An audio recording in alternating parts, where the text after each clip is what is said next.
ہم اہل زاویہ کی طرف سے آپ کی خدمت میں سلام پہنچے۔ ان دنوں میرا پوتا وہ بڑا ہو گیا تو عجیب طرح کے سوال کرنے لگا۔ ظاہر ہے ان کو بڑا حق پہنچتا ہے سوال کرنے کا۔ تو اس کی ماں نے کہا کہ تمہاری اردو بہت کمزور ہے تو تم اپنے دادا سے اردو پڑھا کرو۔ وہ انگریزی اسکول کے بچے ہیں، آج کل ان کو اتنی اردو تو آتی نہیں۔ خیر وہ کچھ پڑھنے لگا تو پھر اردو کے دوران کچھ اور طرح کے سوال بھی کرتا ہے۔ تو وہ پرسوں مجھ سے پوچھ رہا تھا کہ دادا یہ آمد و رفت جو ہے وہ اس نے نیا نیا لفظ پڑھا، تو آمد و رفت میں عام طور پر کتنا فاصلہ ہوتا ہے؟ تو یہ ایسی کمال کی بات تھی کہ اب میں اس کا کوئی جواب نہیں دے سکا اس کو۔ پھر اس نے مجھ سے کہا کہ یہ کوئی ایسی کتاب ہے نفسیات کی جس میں آدمی کو پرکھنے کے ایک اچھے سے اور آسان سے طریقے ہو۔ تو میں نے کہا کہ بھئی آدمی کو پرکھنے کی تمہیں کیا ضرورت؟ اس نے کہا پتہ چلے کہ مد مقابل کیسا ہے، کس طرز کا ہے، جس سے میں دوستی کرنے جا رہا ہوں یا جس سے میری ملاقات ہو رہی ہے، میں اس کو کس ٹچ سٹون پر، کس کسوٹی پر، کس لٹمس پیپر کے ساتھ چیک کروں۔ تو میں نے کہا میں تو سمجھتا ہوں کہ ان کو چیک کرنے کی ضرورت نہیں ہے، لیکن اگر تم چاہتے ہی ہو تو ظاہر ہے نفسیات کے علم میں بہت ساری ایسی کتابیں کہ how to understand people, how to check human beings بے شمار ہیں، لیکن وہ ساری کی ساری جو ہیں وہ اتنی ٹھیک نہیں جتنی عام طور پہ سمجھی جاتی ہیں۔ ہماری استاد تو ہماری تائی تھی، وہ میں نے پہلے بھی اس کے بارے میں آپ لوگوں کو بتایا ہے، لیکن آپ میں سے شاید بہت سے لوگ نئے ہوں تو ان کو پتہ نہ ہو۔ وہ ہمارے گاؤں میں اسے ہم تائی کہتے تھے اور سارا گاؤں ہی اسے تائی کہتا تھا، بڑے بھی اور چھوٹے بھی۔ تو وہ ہمارے ایک بہت بزرگ تیلی تھے جو فوت ہو گئے تھے میری پیدائش سے پہلے، ان کی بیوہ تھیں۔ تو تائی ہماری تیلن تھی، تیل نکالتی تھی اور کچی گھانی کا خالص سرسوں کا تیل بیچتی تھی، سارے گاؤں والے اس سے تیل لیتے تھے۔ بیل چلاتی تھی، بڑی لٹھ جو بہت مشکل ہوتی ہے نکالنی، وہ اکیلی اور نکالتی۔ میں جب اس سے ملا تو اس کی عمر 80 برس کی تھی اور میں 8ویں جماعت میں پڑھتا تھا، لیکن مجھے اس کی شخصیت نے متاثر بہت کیا۔ اور پھر وہ اتنی خوش مزاج اور اتنی خوشی عطا کرنے والی اور خوش وقتی کا سامان مہیا کرنے والی کہ شام کے وقت گاؤں کے لوگ، بزرگ، ہندو، سکھ سب اس کے پاس جمع ہو جاتے تھے کہ ہمیں کوئی دانش کی بات اس کے ہاں سے ملے گی۔ اور ایک طرح سے یوں سمجھیے کہ اس کا گھر کافی ہاؤس تھا جس میں ذہین سمجھدار لوگ اکٹھے ہو جاتے تھے۔ تو میں نے تائی سے ایک مرتبہ پوچھا کہ یہ تیری زندگی جو گزری ہے جس کا میں تو شاہد نہیں ہوں، کس قسم کی تھی؟ تو اس نے کہا میں 26 برس کی عمر میں بیوہ ہو گئی تھی اور پھر اس کے بعد اب میری عمر دیکھ لو تمہارے سامنے 80 برس کی، میں ایسے ہی رہی، لیکن میں کڑوی بہت تھی اور میں تلخ بہت تھی جب میں بیوہ ہوئی۔ میں خدا پہ بھی تنقید کرتی تھی، حالات پر بھی، وقت پر بھی، لوگوں پر بھی، اور وہ میری کڑواہٹ میں مزید اضافہ ہوتا رہتا تھا اور میری شخصیت کو وہ سکون نہیں ملتا تھا جس کی میں آرزو مند تھی۔ لیکن میں ہر بندے کو اچھی طرح سے کھڑکا دیتی تھی اور وہ شرمندہ ہو کر اور بیچارہ گھبرا کر میرے یہاں سے رخصت ہوتا۔ تو میں نے ایک روز یہ فیصلہ کیا، اب اس میں اللہ نے فیصلے کی بڑی صلاحیت دی تھی کہ اگر مجھے آدمیوں کو سمجھنا ہی ہے، اگر مجھے ان کی روحوں کے اندر گہرے طور پر اترنا ہے، تو میرا سب سے بڑا فرض یہ ہے کہ میں ان پر کرٹیسزم کرنا، تنقید کرنا، نکتہ چینی کرنا چھوڑ دوں۔ جب آپ کسی شخص پر نکتہ چینی کرنی چھوڑ دیتے ہیں، اس پر تنقید کرنی چھوڑ دیتے ہیں، اس میں نقص نکالنے چھوڑ دیتے ہیں، تو وہ آدمی سارے کا سارا آپ کی سمجھ میں آنے لگتا ہے اور ایکس رے کی طرح اس کا اندر اور باہر کا وجود آپ کی نظروں کے سامنے آ جاتا ہے۔ اب یہ اس کا بھی فلسفہ تھا اور کچھ بڑوں سے جو اس نے حاصل کیا تھا وہ بھی تھا۔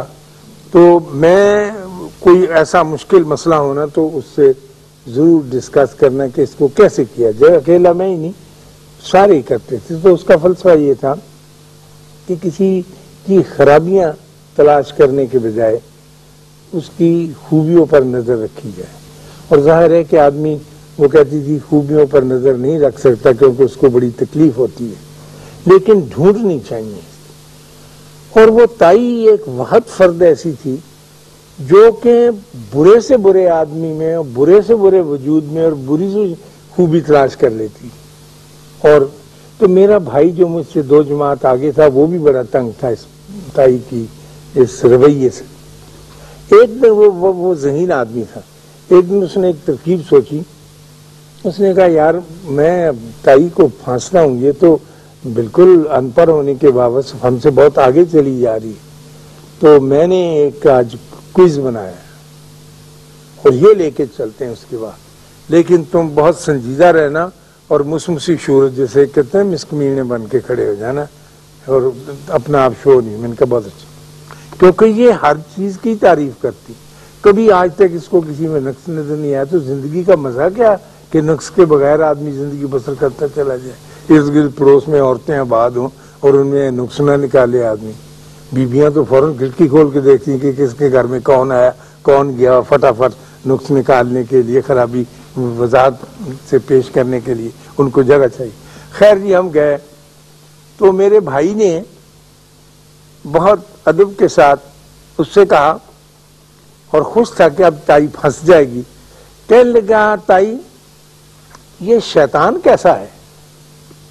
تائی کہنے لگی پتہ ابلیس. اور کہنے لگا ہاں.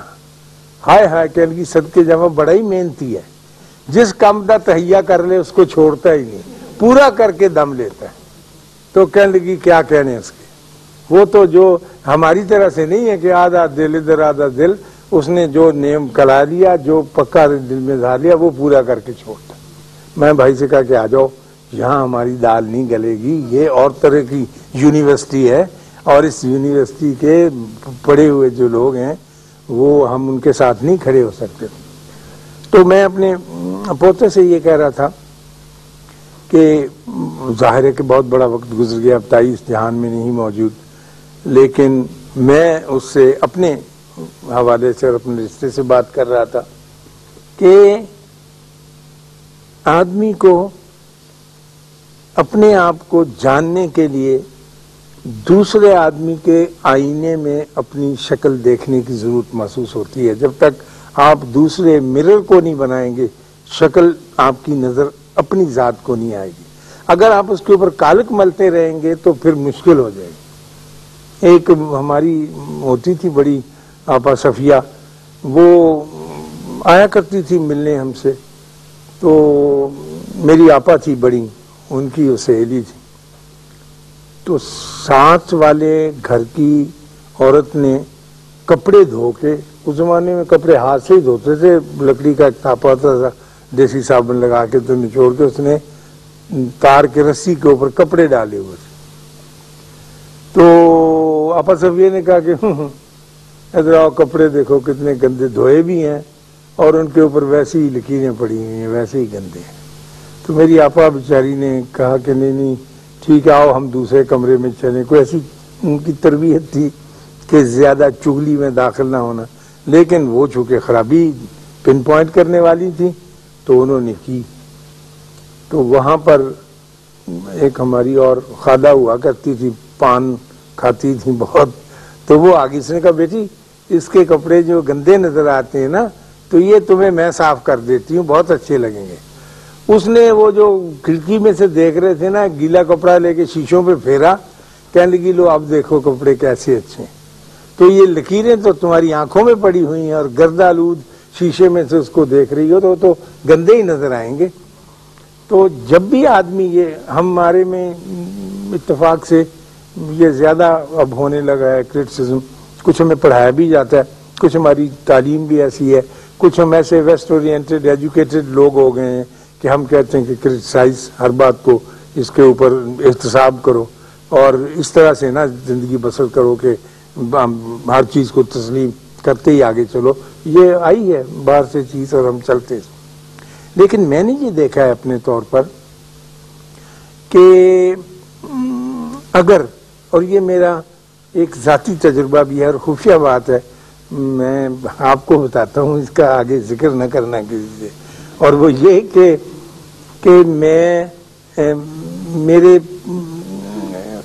السر تھے، پیٹ میں تکلیف رہتی تھی، تو اس کا علاج کیا، بڑی نامراد چیز ہے، اور اس کا بڑے مہنگی دوائیں منگوا کر استعمال کی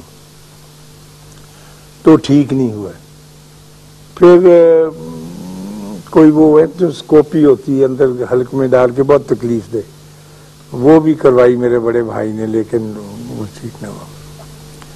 تو میں نے اپنے بابا جی سے پوچھا، اس وقت ہم ڈیرے پہ جاتے تھے، سائیں صاحب کو صلاح، وہ علاج بالغذا کرتے تھے کہ آپ ٹنڈے کھایا کریں یا آپ بینگن کھائیں 41 دن کی شرط ہوتی تھی، یا عام طور پر وہ کہتے تھے کہ آپ کھانا کھانے کے بعد، ان کی ایک بہت بڑی دعا تھی یہ، ہمیشہ بہت بڑی بیماری کے کھانا کھانے کے بعد روٹی کا ایک ٹکڑا لے کے، چھوٹا سا لقمہ، برکی سے کہتے ہیں اس کو، اس کا چھوٹا سا پرنالہ بنا کے چینی اس میں ڈال کے، تو آخری روٹی یہ کھایا کرے۔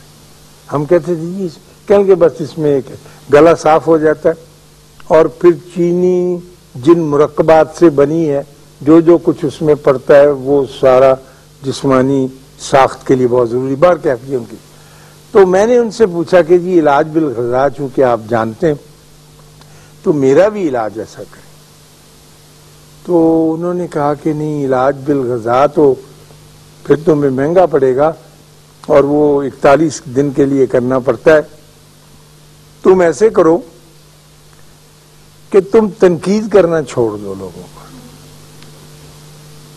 میں نے کہا جی پھر میرے پاس کیا رہ گیا، یعنی زندگی کا مزہ ہی سارا، لطف ہی چلا گیا۔